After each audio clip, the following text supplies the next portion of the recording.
F1 fans, hold on to your seats because we've got some juicy drama to unpack today. Just when we thought the Chinese GP couldn't get any wilder with Ferrari's double disqualification, seriously, how do you even manage that? Red Bull is out here stirring the pot with rumors that could shake up the entire driver market. Let's rewind for a second. The Chinese GP weekend was absolute fire. We had everything: surprise performances, heartbreak moments, and of course, Ferrari doing well, Ferrari things. But now all eyes are on Red Bull because word on the street is they might be making a big change before the Japan GP. And no, I'm not talking about their front wing design. I'm talking about potentially swapping out Liam Lawson for none other than Yuki Tsunoda mid-season. Now, before we dive into this madness, on one hand, we've got Liam Lawson, the guy who was supposed to be Red Bull's next big thing, currently struggling harder than a fish trying to climb a tree. Dead last in China, consistently off the pace and looking about as comfortable in that RB20 as I would be performing brain surgery. Meanwhile, Yuki Tsunoda over at Racing Bulls has been absolutely on fire this season. The guy was just 2/10 off Max's pace in the same car during testing. 2/10! That's closer than my hairline is to receding. So the big question is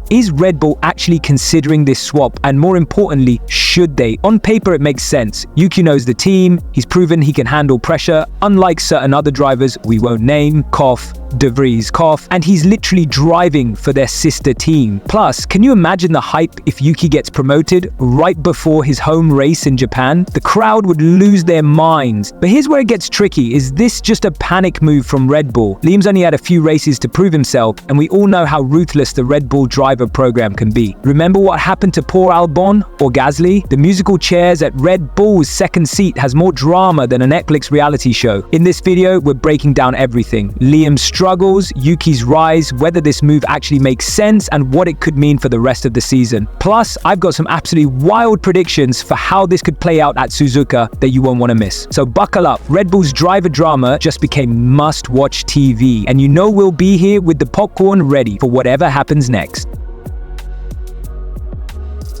Let's talk about Liam Lawson's disastrous start to his Red Bull career because wow, this is not what anyone expected. Remember the off-season drama when Red Bull shocked the world by snatching the second seat away from Yuki Tsunoda, who'd been patiently waiting for his shot and gave it to Lawson instead? At the time, it seemed like a bold masterstroke. Lawson had that incredible substitute performance last year. Everyone was hyping him up as the next Max, and Red Bull seemed convinced they'd found their golden boy. Preseason testing? Okay, fine, he looked decent. But let's be real, testing time are about as reliable as Ferrari's strategy calls. There weren't enough metrics to compare, no real pressure, just laps in clean air. Then came Australia. Oh boy, that's when the truth came out. Lawson doesn't just drive the Red Bull, he's terrified of it. Watch his onboard footage compared to Max's, it's night and day. Max attacks corners like the car owes him money. Lawson, he's tiptoeing around like he's walking on ice, carrying way less speed, braking early, and accelerating out of corners like he's worried the rear wing might fall off. But Lawson's driving it like it's a rental car with full insurance. In Australia, he qualified near the back, then crashed out of the race like a rookie. Embarrassing. Then China, even worse. Sprint race, dead last. Main qualifying, out in Q1, P20, while Max was fighting for pole. That's not just a gap, that's a full Grand Canyon between teammates. At least Checo used to be within a few tenths on bad days. Lawson's out here getting lapped before the pit window even opens. Here's the brutal truth. Red Bull built this car for Max's aggressive point and squirt style. If you can't handle that, you don't belong in that seat. Right now, the car is driving Lawson, not the other way around. And with Yuki proving in the Racing Bulls that he can actually handle pressure and extract performance from inferior machinery, this might be the shortest Red Bull tenure since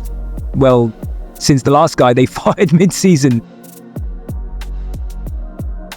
Let's talk about Yuki Tsunoda's redemption arc because, oh boy, this is the kind of comeback story F1 fans live for. Remember when Red Bull handed Liam Lawson that second seat instead of Yuki? The man was heartbroken. You could see it in his interviews. Dude looked like someone stole his last sushi roll. There were even rumors he was considering ditching the Red Bull family altogether. Fast forward to now, oh how the tables have turned. Pre-season testing was the first sign that Yuki wasn't here to play games. Everyone expected Racing Bulls to be stuck in no man's land fighting with Haas and Sauber for scraps. But then testing happened, and boom, the car was actually quick. Not just, oh, maybe they'll sneak a point quick, but legit, wait, are they challenging the top teams quick? And Yuki, he was flying. 2/10 off Max's time in the same car during testing. That's not just impressive, That's a statement. Then came Australia. Oh my god. Both racing bulls were in the top 10 in every session. Practice, quality, you name it. Meanwhile, Liam Lawson in the actual Red Bull, struggling to stay out of the bottom 5. The irony was thicker than a bowl of ramen. China was the same story. Yuki and Isaac were quick all weekend, showing that one lap pace that makes you go, wait, why isn't this guy in the Red Bull again? But here's the kicker. Yuki's races have been ruined by the one thing that plagues every Red Bull Junior team: strategy blunders. In both Australia and China,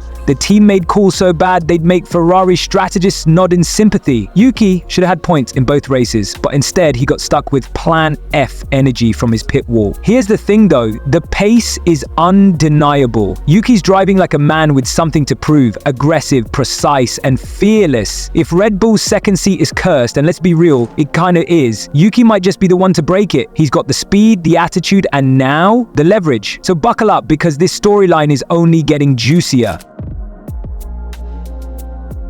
Let's talk about Red Bull's ruthless driver decisions, because let's be real, they treat their second seat like a revolving door at a sketchy nightclub. One bad performance, bam, you're out. We've seen it before. Alex Albon got yanked mid-season. Pierre Gasly got demoted faster than you can say Plan F. Red Bull doesn't just expect performance, they demand. And honestly, that pressure cooker environment is why they've dominated for years. But here's the thing, Red Bull isn't just any team right now. After losing the constructors last year, thanks to a mix of Perez's struggles and a car that wasn't quite there, they need that second driver to step up. Max is doing Max things. P2, P3, P4, dragging that car beyond its limits like usual. But Liam, he's not just underperforming, he's looking lost. Dead last in car, crashing out of races, and driving like he's scared the car might bite him.